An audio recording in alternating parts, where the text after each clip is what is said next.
All right, the Superduke wheels problems continue. Okay, slight update. I put a new tire on there a week ago. I did it using hand tools. I did it all by hand. Because I did it by hand, I removed the rotor on both sides as I went about it.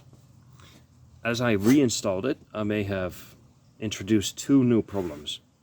One is, if you're familiar with the Superduke problems, you know that one of these 5 installation points on the wheel is sitting a little bit higher than the other 4. And as a result, because the wheel is not milled evenly, what happens is that when you install the brake rotor and tighten it down on that one particular high spot, one side is sitting a little bit higher than all the other ones, so it becomes ever so slightly warped. And then as you turn the wheel, it grazes past the brake pad in one specific spot, a little bit more than on the rest of the wheel. And I know that this is the case because I addressed it in an earlier video, like 6 years ago.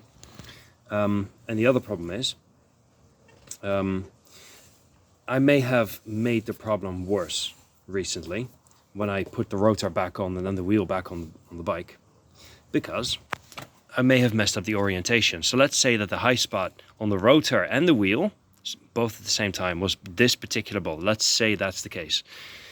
What I may have done is I may have turned the rotor on the wheel in a different installation, in a different orientation than it was before. So now the high point on the rotor was probably sitting here, and the high point on the wheel is probably this one. So it may have just exacerbated the problem that it simply isn't perfectly straight anymore.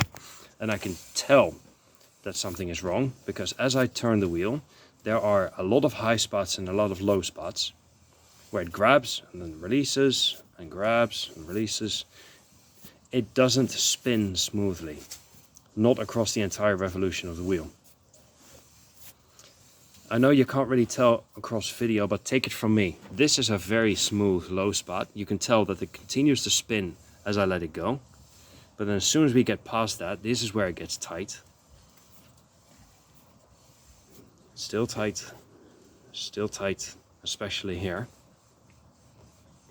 You can see the difference, yes? And here it's smooth again. So, like I said, the pad isn't grabbing the rotor smoothly. It's because the rotor is bent. And probably bent so little that you can't see it visually speaking. But you can feel it. You can feel it easily. You can feel it when you're riding it, and I can feel it right now as I do this. Oh yeah, and the other problem that I may have introduced is that as I tighten these bolts down, the manual says that you need to install them in a crisscross pattern, and I messed that up because I did 2 of them next to each other and then the other ones. So I may have just done that particular thing wrong. I'm going to take the wheel off again. I'm going to install them properly